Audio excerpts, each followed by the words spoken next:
Okay, so we have the Play It Loud DMG on the table. We're going to be doing the restoration of that screen. Looks brutal, but that's just the polarizer going bad.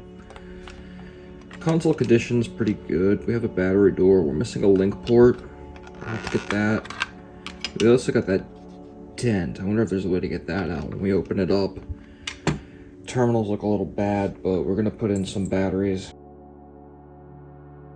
Right now, I'm putting some batteries into the Game Boy to see if we have any signs of life. I'm using a known good game, Tetris, to see if it will play even though the screen's shot. It turns on, the contrast works, but the volume doesn't do anything. The speaker's shot. Something's just not working there. So, I turn it back on to see if I have the sound down, but it doesn't work. I'm taking out the batteries, and now comes the fun part. Removing the two remaining screws this console has holding it together. One on the left in the middle, and then the other one on the right at the top, because once you flip it over, that's the sides they are. Now this handheld opens up like a notebook, so there's just a ribbon cable holding it. I'm removing that now, and the board's grody. You can see a dead spider in there, and that speaker's got stuff in it, so that's probably why it doesn't work. Main board looks pretty okay. The next step is I'm going to be using this Game Boy here as a testing unit to see if it will read games and display a picture. I'm just making sure that the screen on this one works. I have so many of these that are in various states of repair. So, take the batteries out. I have to remove 6 screws on this one. Very fun.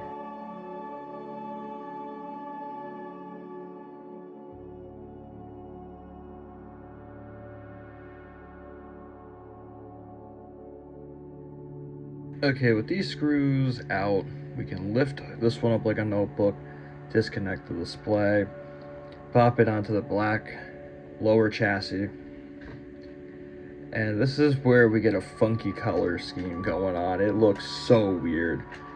I'm putting in the batteries to test, pop in the game, turn it on. It does show a logo, but it's not correct. So, do a quick clean check of that. It got a different issue, but we have sound working at least at this point. So I take the batteries out. Cartridge slot's probably dirty. We'll clean that when we do the disassembly. So I discard that piece to the side. I bring over our front housing and take out the 10 screws that sit here. Yes, there's 10 of them.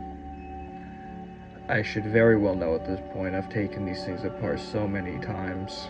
This is memorized, and even sometimes I forget to fully take a screw out or fully tighten it down, which tells you a lot that it is a acquired art to do all this.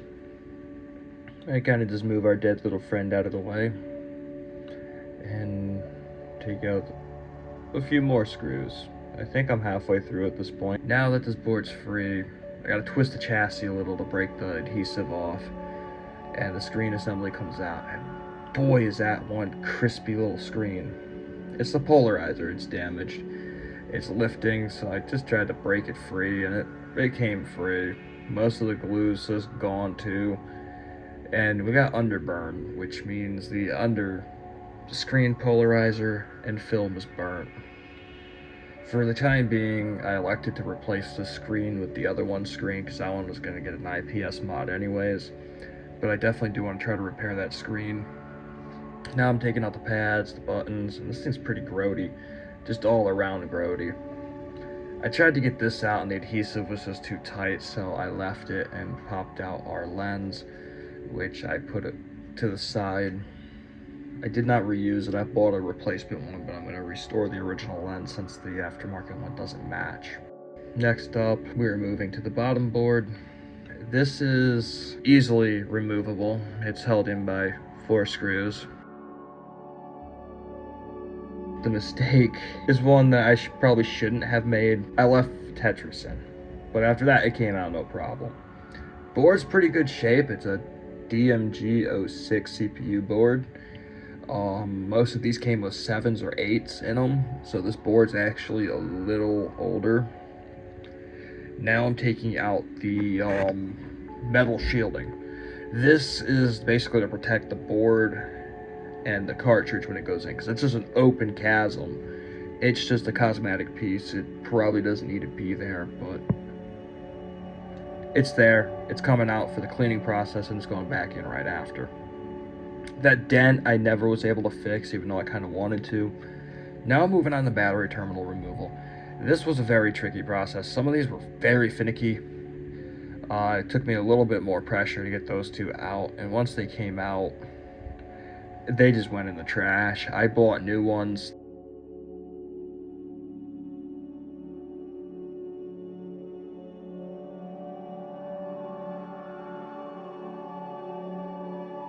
Now that we're ready for the bath, we're going to be dunking the parts in warm soapy water. I'm scrubbing the battery door here with an old toothbrush, and this water was really hot, so you'll see myself kind of drying my hand after every go around and maybe dropping pieces. This shell, it cleaned up very well. It was very filthy to begin with. I don't know the life of this Game Boy before I bought it, but it deserved this cleaning. It just deserved a full-blown resurrection, and that's what I gave it. I did about 2 wash cycles on the battery door, just because this thing was just grody, and I moved on to the back chassis, which was really dirty. I started in the middle for one thought process. Starting around that text was going to free up a lot of the built-in grime that was really there. That's really what I wanted to get out. I did a lot of scrubbing inside and out of the shell to get all that grodiness off this console, to try to make it as clean as possible.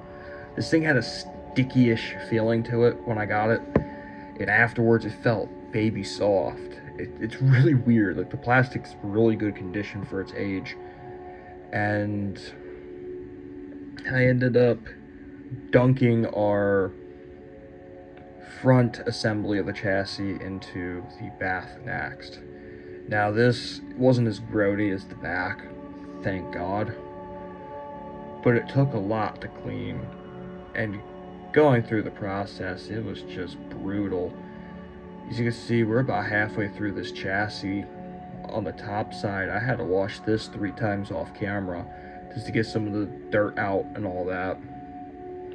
But it cleaned up pretty well during this process. And that's really all I wanted, was this thing to be pretty much clean. And there's just me being a dork with the bubble there. That was in the screen lens. Next up, I did the buttons. These, surprisingly, weren't the worst that I've seen in a Game Boy, but they cleaned up pretty well. They're unique to this system. They're not a standard color, so if I had to replace these, I don't even think I could find a color match. These are very unique buttons, only to the Play It Loud series. The pads, I mean, the D-pad and the A-B buttons, those are replaceable. Those are not unique to this series. The start and select are unique. Even the replacement dark grays do not match. So I had to use the original, even though they were all chewed up, unfortunately. But it did clean up pretty well.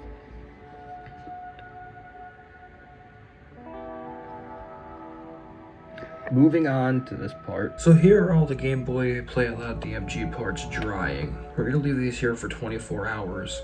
Same with the motherboard drying on the table. So see you in about a day. Okay, reassembly time. These parts were drying for about a day and a half. I'm just inspecting, showing off what was done. I got that piece off finally. We're starting the rebuild of the LCD assembly area. You can see the button is chewed up pretty bad, but it's got to live with it because there are no good replacements. As I showed there, that's a normal one. They're light gray. D-pad, the button pad covers go in, and next our assembly, our front board assembly goes in. This is the replacement from the other machine. It's the same screen. There's no difference. It's the same revision.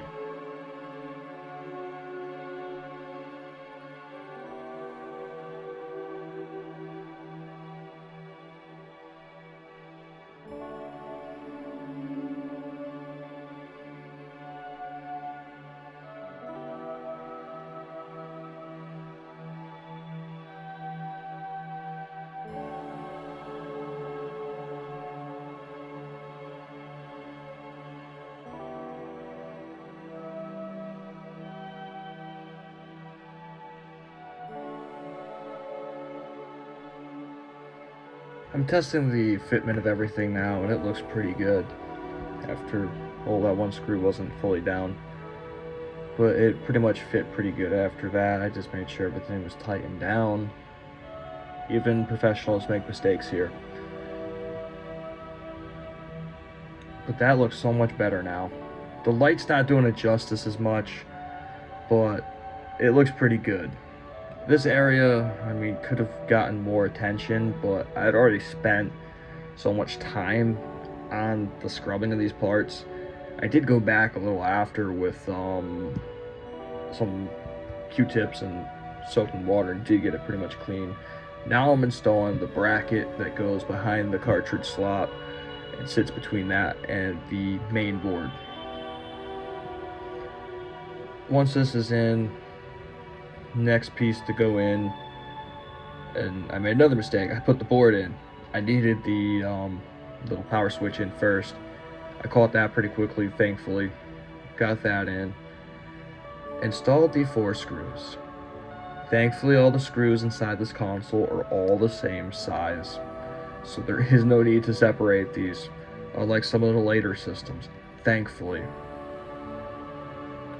With this in, it's time to do the bottom headphone jack board. That's its own little breakout. I did not get that lined up in the camera very well. Ribbon cable reattachment time. Button up both pieces. Next up, I put in all of the screws. I did take screws from the other system just to close this one up. I do have some extra ones in a baggie from a Game Boy Advance project, and they do work in this too. So this has all original screws, trying to keep it completely original. I buttoned down all the screws, and the Game Boy sat for about a day before I got the remaining pieces.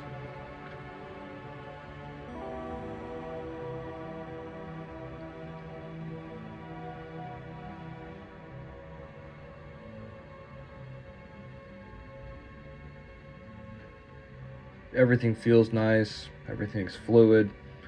Put the battery door on, and now, following day, we have the replacement screen lens from Handheld Legend.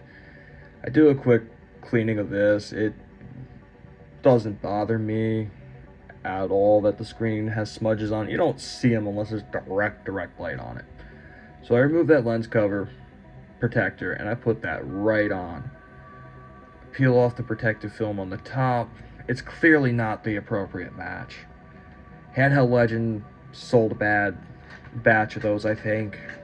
Here's my battery terminals. I'm going to be installing those next. Now, these are finicky because they're not like the original. They're keyed on 2 sides. So getting them to actually go in is a bit of a challenge. They do work, but they are a bit problematic in my opinion because they're not keyed very well. And after getting them in, as you can see, it took a bit to force them in. Maybe if I installed these before I put everything else in, it would work. Now I just kind of poked it with that screwdriver on the metal side of things. That one went in pretty well. Now we're putting in our test batteries in their appropriate order. Put Tetris in. Bada bing, bada boom. It actually plays Tetris, which is surprising. It came back to life pretty well, which is insane. With that being said, thank you for watching this retro resurrection. Stay tuned for some more of them. I have a few other systems I'm going to be working on pretty soon. Peace.